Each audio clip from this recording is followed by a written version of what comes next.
the 8-ball. Vincent Cox turned off the lights in his hardware store. He zipped up his black fleece jacket and walked out into the cold, lonely night. He fumbled for the keys in the pocket of his jeans, shivering slightly. He finally fished a rusted copper key and locked the front entrance door. He sighed and started to walk home. As he was walking down the sidewalk, something in the sidewalk glinted dully, catching his eye. Next to his sewage drainage was a small black ball. He curiously shuffled over to the ball, knelt down and touched the ball. There was a gust of cold wind, and Vincent shivered and glanced nervously behind him. He felt like he was being watched. Quickly he picked up the ball and examined it. It was an 8-ball. The whole ball was smooth like it had never been used before. He looked into the small triangle glass and was intrigued when he noticed that the word "yes" behind the glass were glowing brightly in the dark. He decided to ask the ball a simple yes or no question. "Am I wearing a black jacket?" Vincent shook the ball and looked into the glass. "Definitely" was what came up. Vincent smiled. It was just one of those coincidences. So he decided to ask another one.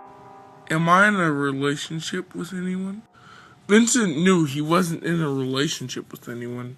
He wasn't much of a social man. "I don't know," the ball replied. Vincent asked another question on whether he supported Obama. Again the ball answered, "I don't know." Vincent asked more questions about his personal life, and no matter how hard or fast he shook the ball again and again, it came up as, "I don't know." Finally, Vincent sighed and decided to ask different questions. "Am I a boy?" "Certainly." Vincent paused for a while. Weird, he thought. Vincent asked another. "Am I listening to my iPod?" "No." "Is it nighttime?" "Definitely." Vincent shivered. "Am I holding an 8-ball?" "Of course." Vincent was feeling colder now, and he thought he heard a rustling sound just in front of him. He couldn't see anything much in the darkness except for a house surrounded by small bushes and trees. He flipped out his cell phone and turned it on lantern, but still there was nothing he could see. He instinctively looked back to where the store was and tried to see anything strange. Nothing. Shakily, he started to walk back to his house. Vincent asked one more question. "Am I walking to my house?" "Yes." Vincent started to walk faster. As he was walking to his house, he would occasionally glance behind him, feeling like someone was watching him, trying to catch up to him. When he reached his front door, he impatiently jabbed his key into the keyhole, missing a few times before putting it perfectly into the hole. When he unlocked the door, he swung it open and quickly shut it behind him. Locking the door, Vincent ran into the kitchen and grabbed a kitchen knife. He felt stupid but pushed out this thought. Slowly, he slid the knife into its case and then put the knife securely in his pocket. He swore he heard scraping and bumping out in his front door, but he resisted the temptation to go check. Instead, he walked into his bathroom, turned on the lights, and closed the door, locking it. He decided to ask a question. "Am I at home right now?" "Yes." Vincent tapped his thumbs tensely. "Am I eating anything?" "I don't know." "Am I in the living room?" "I don't know." Then suddenly he heard the front door burst open and footsteps coming through the entrance. Vincent held his breath, his face going pale. He slammed off the lights in the bathroom and hid himself behind the sink, waiting, clutching his kitchen knife. He heard footsteps passing his bathroom. The footsteps entered into the living room, and then they stopped. He felt the ball in his hand move slightly. Vincent took a look at the ball, and his heart almost skipped a beat. Definitely not. He heard footsteps again, walking up the stairs. Vincent made his escape. He ran out the bathroom and out the front door. He ran out onto the streets and back to where the stores were. Are you still trying to find me? Of course. When he reached his store, he looked all around him. Across from his hardware store was an old magic shop. The door was slightly ajar. Are you still at my house? Vincent asked. No. Are you coming to get me? Yes. Do you know where I am? Most likely. Should I be afraid? Of course. He pushed his way into the store and flipped on the light switch. The lights failed to turn on, so Vincent flashed out his cell phone and turned on lantern mode. Breathing heavily, he scanned the large store, looking in shock. The whole store was trashed.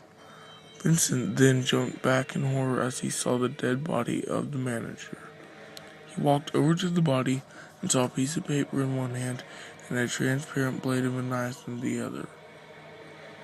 Vincent hastily snatched the blade and rubbed with his pointer finger along the flat side of the blade. For a second, all fear vanished inside of him. The blade glowed suddenly with a low hum. A beautiful white light shined into Vincent's eyes, making him close them tightly. When his eyes readjusted, he marveled at the beauty of the light. It was a light of hope, the absence of darkness. Just then, Vincent was startled by the noise of footsteps entering the store. There was a low, terrifying grunt. Fear took over Vincent again, causing the blade to lose its light, leaving him with only his cell phone. He flipped it off and slowly backed into the very back of the store. Are you going to try to kill me now? Very good chance. He pocketed the 8-ball in his jacket. His left hand slowly slid out the kitchen knife in its case while clutching the transparent blade with his right. He slowly placed it around randomly along the shelves and messes. He didn't know whether to sneak out or try stabbing the creature from behind. The footsteps and the grunts were coming closer and closer. Vincent prepared himself. He waited patiently behind an old shelf of cards. Cautiously, Vincent leaned his head out of the ledge, catching a glimpse of the creature from the side. It looked like a huge rag doll. Its mouth was wide open, its jaws hanging low.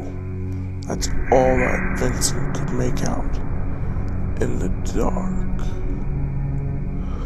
Quickly, Vincent pulled his head back behind the shelf. His breathing grew more rapid. He was on breaking point. 3, 2, 1. Vincent jumped out behind the creature, lunging the knife into its head. The beast stumbled backwards, howling. It slammed against the wall, regaining its balance. Vincent watched frozen in dread as the creature sluggishly pulled the knife out of its head. The creature started to laugh madly. It tossed the knife at Vincent, who ducked to the right, just in the nick of time. The knife wound on the creature slowly stitched back up and the creature pounced onto Vincent while he screamed. Vincent was knocked back, bumping into a shelf. The shelf rocked a little, causing a bucket to drop onto the creature's head. The creature grasped, loosened, and Vincent broke free. He grabbed the shelf and pushed it over onto the creature. It moved furiously as it deliberately tried to free himself from the shelf. Vincent felt a twinge of bravery, and suddenly the blade shined a gorgeous beam of white light. Taking out the 8-ball, Vincent said triumphantly, "Do you think you're going to kill me still?" "I don't know." Vincent held the blade high in the air, throwing the light on the ceiling, and slammed it down on the creature's neck just as it struggled to get out. The blade of the knife sunk into the creature's neck, filling his whole body with light. The creature shrieked and bellowed as he flopped around like a fish on land before disappearing completely. It was over. Vincent sighed and nervously chuckled. Then he remembered that there was a piece of paper on the dead manager. He made his way towards the body, feeling sorry for the man before curiously picking up the paper. Anxiously, he read it aloud. "I didn't know it would turn out like this. What have I done? It's going to eat my soul and it's going to eat yours. Please do something."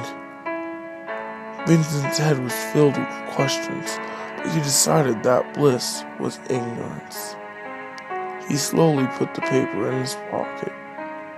Vincent quickly took out the 8-ball, standing completely still. Vincent asked it a final question. "Am I doing jumping jacks while singing 'All You Need Is Love' by the Beatles?" Vincent shook the ball nervously, and it answered the question in one word. "Of course."